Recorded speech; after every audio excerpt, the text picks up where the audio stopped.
My name is Elena Carter. I'm 19 years old, and 2 months ago, I stood in a courtroom, raised my right hand, and legally erased my father from my identity. Not metaphorically, not emotionally, legally, permanently, completely. His last name, gone.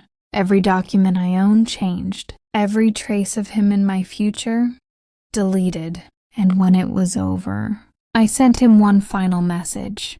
Just 3 words. 3 simple words that did something 13 years of silence never could. They broke him. But to understand why, you need to go back to the night I realized I was never really his daughter to begin with. I was 7 years old enough to remember everything, young enough to believe every promise. It was raining that night, not the soft kind of rain, the kind that hits the windows like it's trying to get inside. My dad was standing in the hallway with a suitcase, black, worn, half-zipped. I remember staring at it like it didn't belong in our house. "Where are you going?" I asked. He didn't answer right away. That was the first sign. When adults hesitate, it usually means they're about to lie. "I'll be back in a few days," he finally said. A few days. Not goodbye. Not forever. Just a few days. He bent down, kissed my forehead, and smiled like everything was normal. "Be good for your mom, okay?" And then he left. A few days turned into a week. A week turned into a month. And then nothing. My mom never said anything bad about him. Not once. She just worked. Double shifts, night shifts, weekends. I'd wake up in the morning and she'd already be gone. I'd go to bed at night and hear her crying through the walls. Quiet crying, the kind people do when they don't want to be heard. But I heard it every night. That's when my grandmother moved in. She didn't ask. She just showed up one day with 2 suitcases and a look in her eyes that said, "I'm not leaving you alone in this." Her name was Margaret, but I called her Gran. She cooked. She cleaned. She showed up to every school event like it was the most important thing in the world. And every time I asked about my dad, she said the same thing. "Some people don't know how to love properly, baby. That doesn't mean you're hard to love." I believed her for a while. Then came her. Her name was Rachel. Rachel didn't steal my father. She didn't have to. He walked away on his own. She just made sure he never looked back. I met her when I was 8, at a park, neutral ground, like I was being introduced to a new teacher, not the woman replacing my mother. She smiled too much, held my shoulder too tightly, spoke to me like I was something fragile or temporary. "We're going to be a family," she said. Family. That word sounded different in her mouth, like it came with conditions. After that, everything changed. My dad didn't stop seeing me. That would have been easier. No, he did something worse. He stayed just close enough to pretend he cared. Every weekend became every other weekend. Every other weekend became once a month. Once a month became we'll see. And we'll see became nothing. So I started writing things down. Not because I was angry. Because I needed proof. Proof that I wasn't imagining it. Proof that I wasn't the problem. Notebook. Cheap. Spiral bound. Blue cover. Page 1. Dad said he'd come to my school play. He didn't. Page 5. Dad promised to call every Sunday. He stopped after 3. Page 9. Dad said we'd go to the beach this summer. We didn't. I didn't cry when I wrote those things. I just recorded them, like evidence. Gran saw the notebook once, didn't read it, didn't ask. She just said, "Don't lose yourself trying to prove someone else wrong." I didn't understand what she meant back then. I do now. By the time I was 13, I learned something important. Absence doesn't hurt as much as replacement. Because that's when Rachel had a baby, a son. And suddenly, my father knew how to be a dad. Photos, videos, birthday parties, vacations, all over social media. Him smiling, him laughing, him holding a child the way he never held me. There was one picture I remember clearly. He was lifting his son into the air. Big smile, pure joy. The caption said, "My whole world." I stared at that sentence for a long time. My whole world. And I realized something. I wasn't part of his world. Not anymore. Maybe I never was. That night I opened my notebook again, turned to a blank page, and wrote something new. Not a memory. Not a broken promise. A realization. Stop waiting. That was the first time I let go. Not completely, but enough to breathe. And for a while, that was enough, until the day that changed everything. My graduation. I was 18, standing on the edge of adulthood, still carrying a last name that felt heavier every year. I didn't invite him, not officially, but somehow he showed up anyway. And he didn't come alone. He brought Rachel and their son. Of course he did. I saw them in the crowd before my name was called. He looked proud, like he had something to do with who I became. And for a moment, just a moment, I felt that old feeling again. Hope. Maybe he changed. Maybe this time would be different. Maybe. Then it happened. Someone walked up to Rachel and said, "You must be so proud of her." Rachel smiled, that same tight, polished smile, and said something so calmly, so casually, it didn't even sound cruel at first. "She's not really ours. Not really ours." Just like that. Years of silence, summed up in 4 words. I looked at my father, waiting, begging, praying, say something. He didn't. He just stood there, silent again. And that's when it clicked. It wasn't Rachel who erased me. It was him. That night, I made my decision, not out of anger, not out of revenge, but clarity. If he didn't want me to carry his name, then I wouldn't. 2 weeks later, I filed the paperwork, and on my 19th birthday, I walked into a courtroom and walked out as someone new, not someone different, someone free. And that's when I sent him the message. 3 words. No anger, no explanation. I stared at those 3 words for a long time before I sent them. Not because I was unsure, but because I knew once I hit send, there would be no version of my life where he could pretend anymore. No more maybe later, no more we'll fix it someday. No more him having a daughter when it was convenient. I hit send at 11:42 p.m. Then I turned my phone face down on my desk and went to sleep. For the first time in years, I slept without dreaming. The next morning, my phone was vibrating. Not once, not twice. Over and over. Missed calls, voicemails, texts. All from him. I didn't open them right away. I brushed my teeth, made coffee, sat at the kitchen table with Gran like it was any normal morning. She looked at me once, just once, and said, "You did it, didn't you?" I nodded. She didn't ask what I said. She didn't need to. "Feel lighter?" she asked. I thought about it, about the name change, about the message, about 13 years of silence finally answered with 3 words. "Yeah," I said. "Yeah, I do." Then I picked up my phone. 17 missed calls, 9 voicemails, 26 texts. I opened the first one. "Dad, What do you mean I lost you?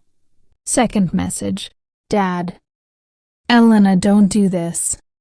Third. Dad. Please answer me. Please. That word hit different. Not because it meant something, but because it came too late. I scrolled. Message after message, each one a little less composed than the last. I don't understand. We can fix this. You're overreacting. Rachel didn't mean it like that. You know I love you. That one made me stop. You know I love you. I read it again, slower this time. And for a second, just a second, that old version of me tried to respond. The little girl on the porch, the one waiting for Friday. But she was gone. I typed something, deleted it, typed again, deleted that too, because the truth was I had already said everything that needed to be said. So I didn't reply. Instead, I pressed play on the first voicemail. His voice filled the room. Elena, hey, it's me. Pause. Heavy breathing. I think there's been a misunderstanding. A misunderstanding. I almost laughed. You don't just erase your name over something like this. Something like this. 13 years reduced to something. I was there yesterday. I came to your graduation. There it was. The scoreboard. Presence, not participation. Showing up and expecting credit for it. I'm trying, okay? You have to meet me halfway. Halfway. I paused the voicemail. Halfway. I thought about that word. About every time I had walked the full distance alone. Every call I made. Every invitation I extended. Every disappointment I swallowed. And now, he wanted halfway. I pressed play again. Call me back. The voicemail ended. I didn't listen to the rest. I didn't need to. They all sounded the same. Different words. Same meaning. He wasn't sorry. He was surprised. And there's a difference. That afternoon, he showed up. Of course he did. Some people only understand loss when it's standing in front of them. I heard the knock before I saw him. 3 quick taps.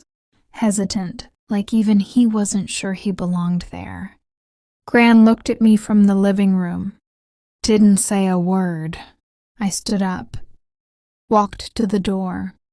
Opened it. And there he was. My father, older than I remembered, tired, eyes red like he hadn't slept. For a moment, we just stared at each other.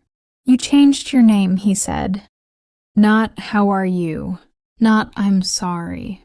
That was his opening line. I did, I said. He nodded slowly, like he was trying to process something he never thought would happen. You didn't have to do that.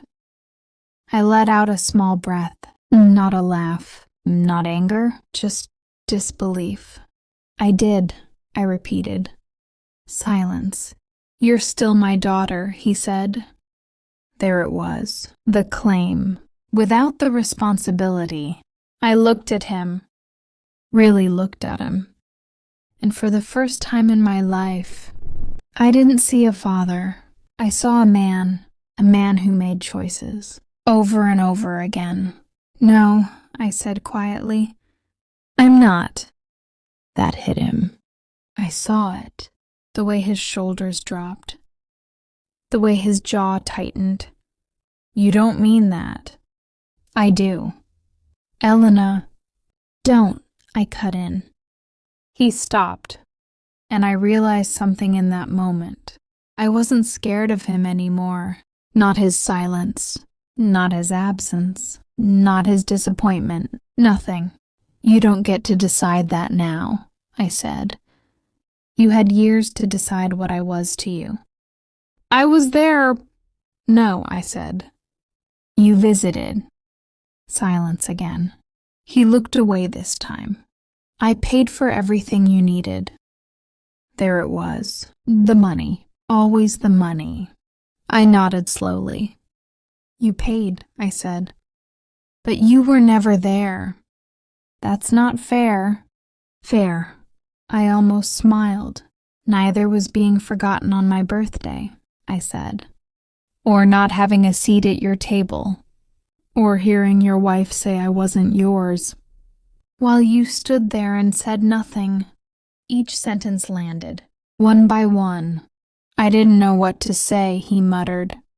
And that was the moment everything became clear. You say something, I said. Anything. He didn't respond, because even now, he didn't know how. I waited for you, I said softly. For years. My voice didn't shake. That surprised me. I waited for you to choose me. His eyes met mine again. I'm choosing you now. No, I said, shaking my head. You're choosing not to lose me, and those are not the same thing. That one broke him. I saw it, because it was true. I don't know how to fix this, he said. For the first time, he sounded honest, and that almost hurt more than everything else. Because now he wanted to learn. Now. You don't, I said. Silence. You don't fix it. His face fell. You live with it. And that was the consequence. Not yelling, not revenge, not hate, just absence. The same absence he gave me. I stepped back, hand still on the door. I hope you're a better father to him, I said. I didn't say his name. I didn't need to. His eyes filled. Elena, please. I shook my head. My name, I said quietly, isn't Elena Carter anymore. Another pause. It's Elena Ashford. And then I closed the door. Not slammed, not angry, just closed.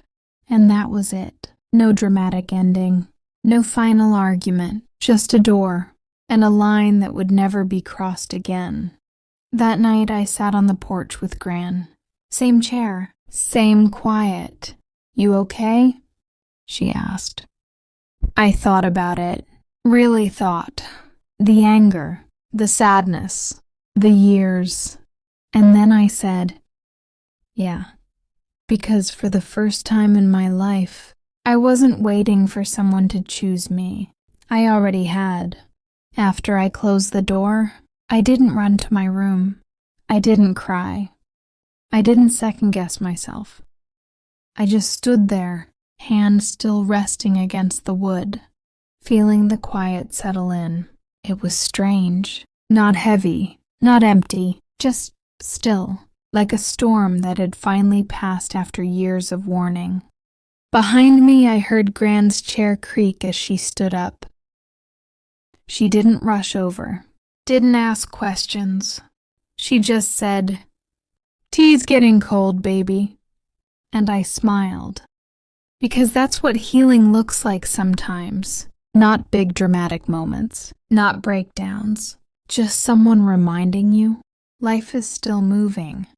The next few days were quiet. Too quiet. No calls, no texts. For the first time in my life, my father actually respected a boundary. Or maybe he just didn't know how to cross it anymore. A week later, something unexpected happened. A letter arrived, handwritten, my name on the front. Not Elena Carter, just Elena. I stared at it for a long time. Longer than I should have. Gran noticed. Of course she did. You gonna open it? She asked. Or just analyze the envelope all day? I let out a small breath, sat down, and opened it. The handwriting was his. Messy, uneven, like he had rewritten it more than once. I started reading. Elena, I don't know if you'll read this. I don't know if I deserve for you to read this, but I needed to try. I paused. That was new. Not defensive, not explaining, just honest. I've been sitting in silence for a week now, and for the first time in my life, I understand what that silence feels like. My chest tightened slightly. I used to think providing was enough, that showing up sometimes was enough, that you would always be there, no matter how little I gave. I swallowed. I was wrong. Simple, direct, late. I don't blame you for what you did. I don't blame you for changing your name. I gave you a name without giving you a reason to carry it. That line, that one line, it hit deeper than anything he said at the door. I keep thinking about all the moments I missed. Not the big ones, the small ones, the ones that actually matter. I could see them too. The empty chair, the silent phone, the unopened door. I don't expect forgiveness. I don't expect anything. I just needed you to know you were never the problem. My eyes blurred. Not tears. Not fully. Just something close. I hope one day you find a life so full of love that my absence doesn't matter anymore. I stopped reading because that part hurt the most. Not because it was cruel, because it was finally selfless. I looked down at the last line. I'm proud of the person you became, even if I wasn't the one who helped you become her. Dad. Dad, not father, not Greg. Dad. I folded the letter slowly, carefully, like it mattered, and maybe, in some way, it did. Gran didn't ask what it said. She just looked at me. Well, she said softly. I took a breath. He finally understood, I said. She nodded. Sometimes people don't learn until it costs them everything. I looked down at the letter again, and for the first time, I didn't feel anger, not even sadness, just distance, the kind that doesn't hurt anymore. Weeks passed, then months. Life moved forward the way it always does, quietly, without asking permission. I started college. First day, new campus, new people, new life. The professor stood at the front of the room holding the attendance sheet. All right, he said, adjusting his glasses. Let's see. Names started being called, one after another. Then, Ashford. Elena Ashford? I raised my hand. Here.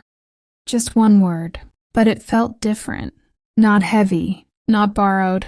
Mine. Completely mine. Later that day, I walked across campus alone. Students laughing. Phones ringing. Life happening all around me. And for the first time, I didn't feel like I was missing something. I wasn't waiting for a call. I wasn't checking my phone. I wasn't hoping someone would show up, because I already had everything I needed. That night, I sat on the porch again. Same chair, same quiet. Gran handed me a glass of sweet tea. You look lighter, she said. I smiled. I am. She leaned back in her chair, rocking slowly. You know, she said, a name isn't just what people call you. I looked at her. It's what you answer to. I thought about that. Really thought. About who I used to be. The girl who waited. The girl who wrote things down just to prove she mattered. The girl who carried a name that never felt like home. And then, who I was now. Someone who chose herself. Someone who walked away. Someone who didn't need permission to belong. I looked up at the sky, and for the first time, I didn't feel like something was missing, because nothing was, not anymore. And somewhere out there, my father was finally living with the silence he chose. The difference was, I no longer heard it.